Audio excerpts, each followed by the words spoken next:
বাংলার মানুষের মুক্তি অর্জন হওয়া পর্যন্ত আমাদের লড়াই অব্যাহত থাকবে।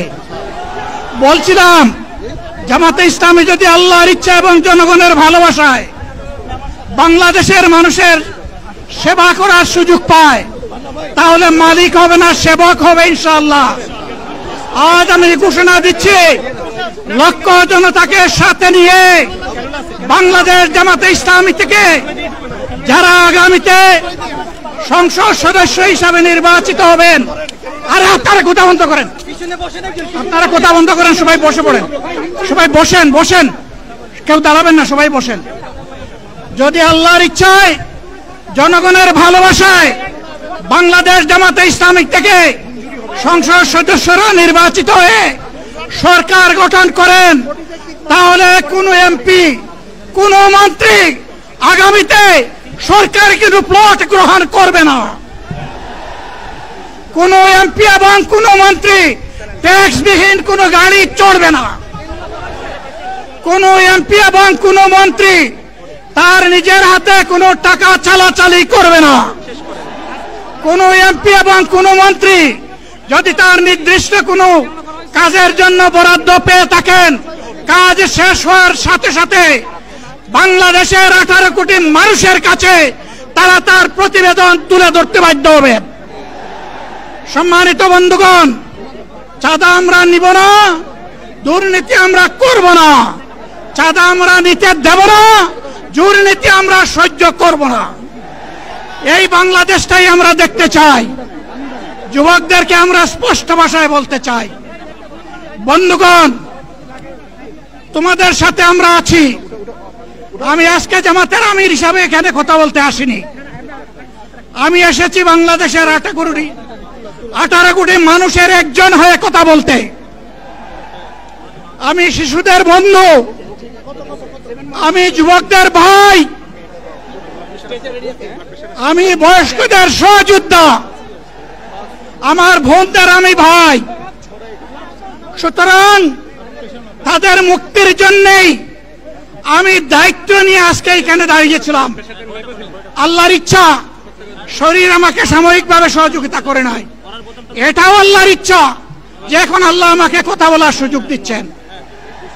আমি বলতে চাই, বাংলাদেশের নির্দিষ্ট কোন শ্রেণীর মুক্তির জন্য আমাদের এই লড়াই নয়। রাস্তার একজন পরিচ্ছন্নতা কর্মী, চা বাগানের একজন শ্রমিক,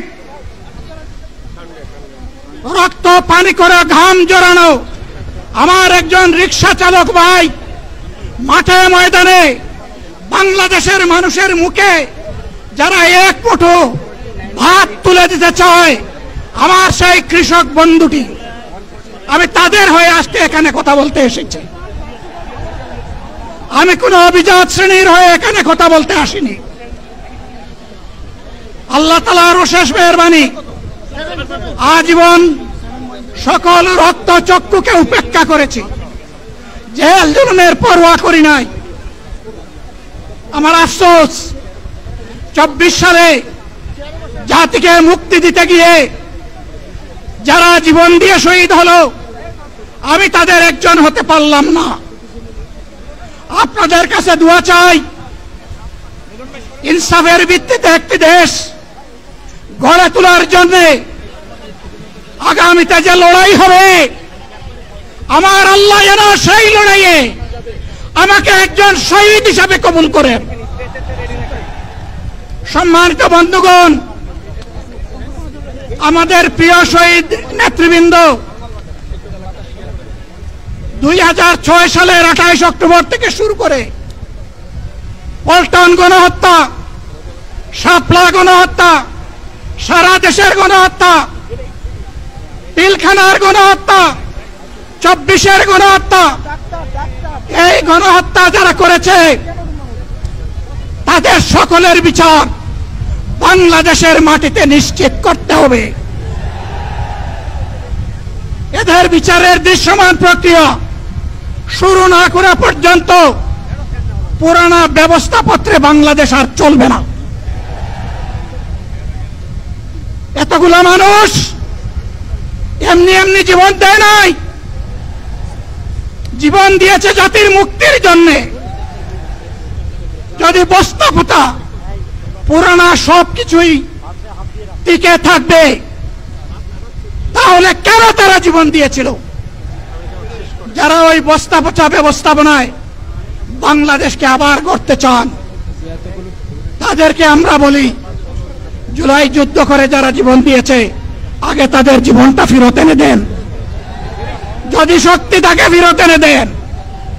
আপনারা পারবেন না, যেহেতু পারবেন না, কাজেই নতুন ব্যবস্থায় নতুন বাংলাদেশ গড়ে তোলা হবে ইনশাআল্লাহ। শিশু, কিশোর, যুবক, মা, বোন, শ্রমিক, ছাত্র জনতা, ব্যবসায়ী, সবাইকে যেই দেশ, যেই সংবিধান, যেই রাষ্ট্র নিরাপত্তা দিতে পারবে, সেই নতুন বাংলাদেশ আমরা গড়ে তুলতে চাই। ভাইয়েরা, আমাকে সবাই চাপ দিচ্ছে, কেউ বলে ভাই শেষ করেন, কেউ বলে চাচা শেষ করেন। আমি তাদেরকে নিশ্চয়তা দিয়ে বলছি, আমার মৌত আমার আল্লাহ নির্ধারিত সময় থেকে 1 সেকেন্ড আগে হবে না, এবং হায়াত যা দিয়েছেন তার 1 সেকেন্ড আগেও আমি যাব না। অতএব মহান আল্লাহর কাছে আবারও তৌফিক চাই। আপনাদের কাছে যে কষ্ট হয়েছে, আপনারা, আমি তো এখানে শান্তিতে বসাচ্ছিলাম, আর চতুর্দিকে শুধু দৃষ্টি বুলাচ্ছিলাম। কি কষ্ট হচ্ছে আমার ভাইদের। প্রিয় ভাইরা, এই কষ্ট আল্লাহর জন্য। এই কষ্ট কার জন্য? ইনশাআল্লাহ আল্লাহ তাআলা আপনাদেরকে তার উপযুক্ত জাযা দুনিয়ায় দিবেন, আখিরাতে দিবেন। আপনাদের এই ত্যাগের বিনিময়ে নতুন বাংলাদেশ আমরা পেয়ে যাব। আসুন সেই নতুন বাংলাদেশের জন্য একবার স্লোগান দিয়ে শেষ করি, নারায়ে তাকবীর। আসসালামু আলাইকুম ওয়া রাহমাতুল্লাহ।